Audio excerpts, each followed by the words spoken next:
Hi guys, Harini kita nak unboxing dan review sikit kaset dari 361 degree dari China EI2 Flame 4 Mix. Mula-mula kita buka dulu bungkusan dia. Seminggu tunggu baru sampai dari China. Okay kita tengok kotak dia biasa saja. Warna putih plain. Tak pa yang special deket box dia. Okay kat sini ada info pasai says dia dalam bahasa China. Kat belakang ni pon ada info dan detail dalam bahasa China. Aku pon tak paham. Okay ni dia kasut dia, elok bak hang. Color dia pun mercits. Okay kita tengok dulu kasut dia. Dia guna carbon plate quick flow art. Jom kita pusing-pusing tengok kasut dulu.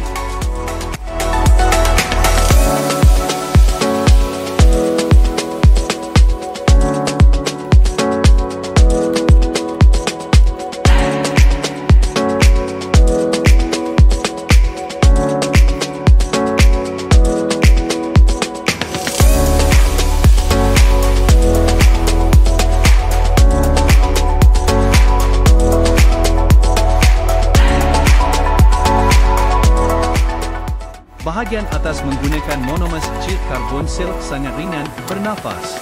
Midsole jenis dui-lapis Quick FLAME PU midsole ringan dan pantas diinjeksi nitrogen 45% lebih ringan dari eber biasa.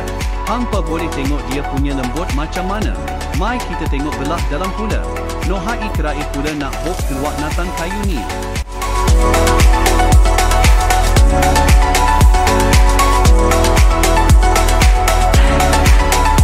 Okay ni size dia.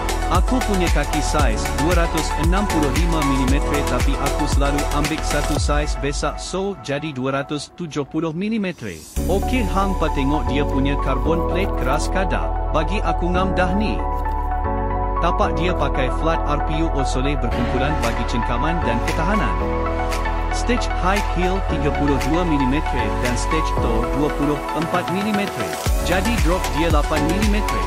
Jom kita try pakai kasut tengok rasa feel dia macam mana.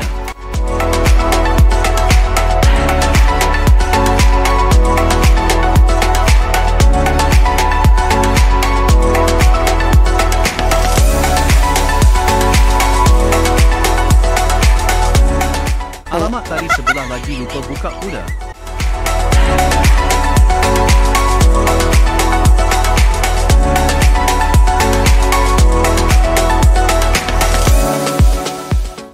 Nak pakai kasut pun lambat. Sebab tu aku suka pakai no tie shoe lace.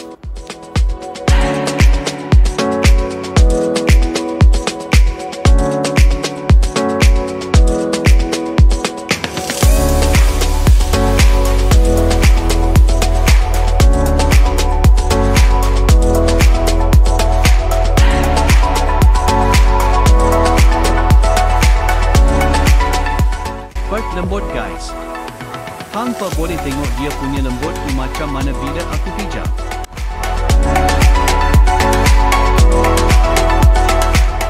Sedap dan selesa. Untuk satu kasut running carbon plate harga bawah RM300 memang berbaloi.